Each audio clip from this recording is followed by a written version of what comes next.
баарына эртеңки майрамдар менен эртең балдарды коргоо мисалында бул бала бакча үйдөлүк банк тарабынан каржыланып атат.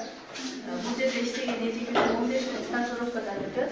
Бирок эме деген жери анан иштейбиз. Анан детсадтан чыккан балдарды алып келбейсиздер. Булардын да өздөрүнүн жобосу бар, өздөрүнүн мыйзамдары бар. Эртең менен сөзсүз өзүңүздөр алып келесиздер дагы, саат 12-ге бул жерден өзүңүздөр алып кетесиздер. Может, келечекте Ташманак отургандар, келечекте Абай отургандар, Врач отургандар. Ошон үчүн бул жерге келип балдарыбыздын келечеги кең болсун, өрүшү кенен болсун, өмүрлөрү узун болсун, бактылуу, билимдүү балдарга. Ата-энелер, ушкерчилер баарыңыздар бүгүн самолет барлыгын ачылып отурат.